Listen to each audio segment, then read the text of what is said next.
Karakter Plus Madani berkomitmen menjadi wadah dalam menumbuh kembangkan karakter generasi emas Indonesia dalam rangka mewujudkan peradaban bangsa yang merupakan harapan dan cita-cita tertinggi kita bersama melalui program pembinaan dan pelatihan pengembangan karakter, asesmen bakat, kisah teladan Rasul, parenting Islami, media pendidikan, event organizer, serta program tahsin dan tahfidz Al-Quran.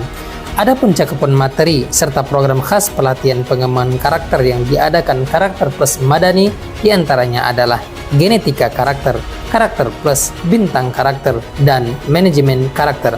Karakter Plus bertumbuh, bertambah, berkembang bersama Anda.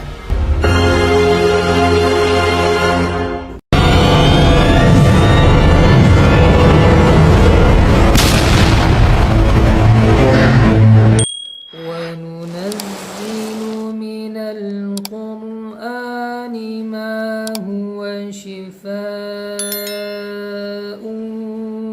ورحمة للمؤمنين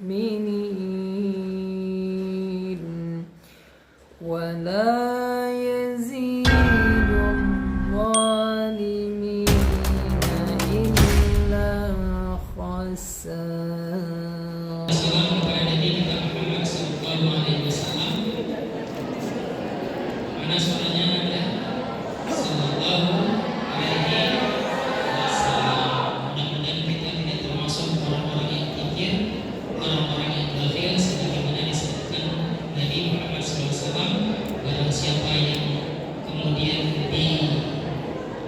Dan juga Anda yang kami banggakan. Alhamdulillah, hari ini insyaallah materi kita adalah mengenai keutamaan dan hikmah sholat fardu. Sekali lagi, keutamaan dan hikmah sholat fardu. Yang di belakang terdengar? Bisa fokus dan bicara ini? Saya? Engkau tahu kami kurang mengetahui Allah. Hanya Engkau yang dapat memberikan ilmu kepada kami. Hanya Engkau yang dapat menambahkan ilmu kepada kami. Ya Allah, ya Rahman, ya Rahim, jangan biarkan kami bodoh, ya Allah. Jangan biarkan kami syirik, ya Allah. Karena kejahilan, kebodohan merupakan penyakit yang paling parah, ya Allah. Merupakan kesengsaraan yang dalam, ya Allah. Ya Allah, ya Rahman, ya Rahim, jadikanlah pertemuan ini sebentar tapi bermanfaat. Kemudian ilmu yang memiliki anak, beberapa anak, tapi ada satu anak ini sangat bandar, sangat madar bahasa orangnya, sangat brutal, kemudian suka dengan kebiasaan-kebiasaan buruk, perilaku yang buruk, dan hampir-hampir kadang-kadang bisa ya pokok ataupun inti daripada Islam, daripada agama adalah, daripada satu urusan adalah Islam. Sama lagi ya, pokok yang tidak meninggalkannya atau mengerjakannya berarti dia sedang menegakkan ya tonggak Islam itu atau fondasi Islam itu. Dua, berarti sholat merupakan tiang agama. Baik, yang ketiga, batas pemisah antara keislaman dengan kekufuran dan kemunafikan. Batas pemisah antara keislaman dengan kekufuran dan kemunafikan. Ini ada orang soleh. Salah kita nanti ya tidak memahami. Baik, ini orang soleh. Kemudian ini pemisahnya. Ini adalah orang soleh. Ini adalah pemisahnya. Ini orang kafir sama orang munafik. Jadi sholat adalah pemisah antara orang-orang kafir dan orang munafik. Itu pembeda. Kalau orang muslim, orang mukmin berarti harus sholat. Kalau dia belum bisa menjaga sholat atau dia tidak sholat, ya kata Allah Subhanahu Wa Taala. Yang kelima, perintah ibadah yang pertama itu adalah sholat, dan harus dilakukan oleh setiap muslim yang baligh dan beragama.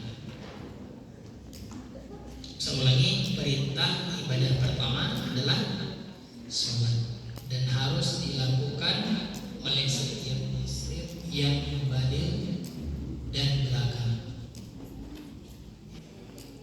Berakal berarti dia mengerti yang baik dan buruk, tidak pikun, tidak gila, wal'iyadzubillah. Kalau balik berarti dia sudah mencapai batas-batas mukallaf, wajib atau digunakan sama dia syariat-syariat Allah Subhanahu wa Ta'ala. 5 ya tadi ya. Sudah tulis ya? Sudah tulis. Yang pertama adalah memahaminya ya tidak terlalu banyak, tetapi adalah rangkaian kumpulan daripada materi-materi yang mungkin bisa Anda dapatkan. 3 keutamaan salat. Sebenarnya banyak sekali, bisa belasan. Tapi sholat merupakan amalan terbaik. Pelan-pelan ya, sholat merupakan amalan terbaik. Kemudian sebagai cahaya dan penyelamat, serta merupakan jalan tol menuju surga. Kalau jalan tol itu berarti jalan cepat, tercepat menuju surga. Saya ulangi, sholat merupakan amalan terbaik sebagai cahaya dan penyelamat, serta merupakan jalan tol menuju surga. Kita menuju yang pertama, sholat merupakan amalan terbaik. Berarti amalan terbaik itu peringkatnya yang pertama sholat. Yang kedua, berbakti kepada kedua orang tua. Yang ketiga, berjihad di jalan Allah.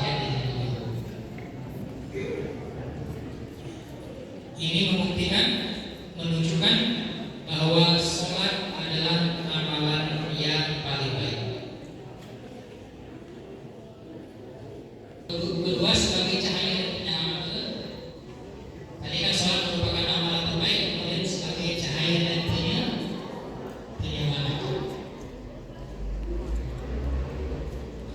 Kata Rasulullah SAW dalam hadis riwayat Muslim, wassalatu nur.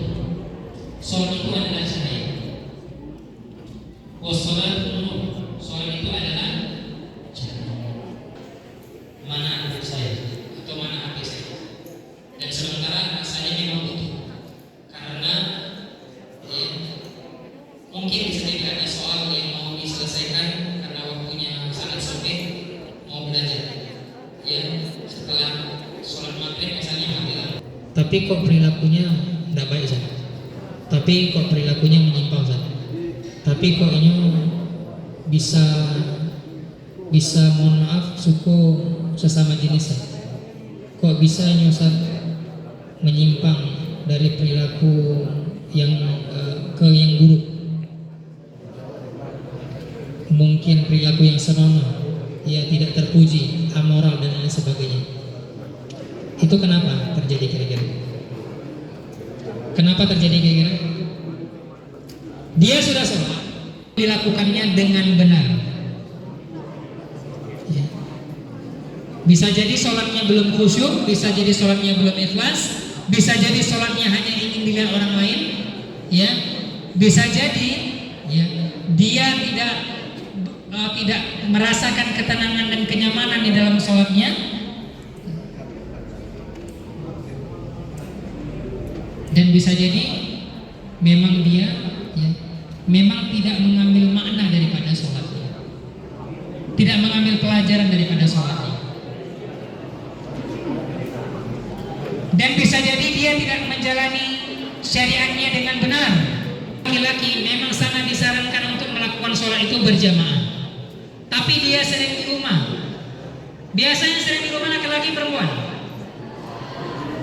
Hati-hati bagi laki-laki yang mungkin tidak sholat berjamaah, nanti sifat-sifat keperempuanannya itu bisa melekat kepadanya. Bisa nanti, mohon maaf ya, kalau dia udah berkeluarga, bisa nanti dia takut sama istrinya gitu. Bisa jalannya itu agak keperempuanan, agak gemulai, ya. Coba perhatikan, ya, yang kemudian masih lebih banyak misalnya melakukan sholatnya di rumah, hati-hati, terutama laki-laki, itu bisa jadi bersahaja dalam diri Anda. Loyo, ya, kayak perempuan, lemah, ya. Maksudnya lemah gemulai gitu ya, bukan lemah gemulai, maksudnya kayak perempuan. Mau jumpa orang takut, nggak pede, risau, gelisah dan lain sebagainya. Ini efek juga. Gerakan tangannya, kepalanya ditundukkan, Anda sedang akan berdoa kepada Allah Subhanahu Wa Taala, kepada Allah Subhanahu Wa Taala. Maka jangan sampai Anda tidak khusyuk, tidak konsentrasi, tidak fokus, dan kemudian bermain-main. Anda mungkin suaranya masih 1, 2, 3, suaranya berjalan. Kalau suaranya masih ada, doanya mudah-mudahan. Anak soleh-solehan, biasanya anak soleh-soleh yang baik itu kalau dikasih pesan 1 kali, 2 kali, paling banyak dia langsung mengerti. Saya doakan mudah-mudahan Anda menjadi anak yang soleh-soleh. Na'udzubillahi minasyaitonir rajim. Bismillahirrahmanirrahim.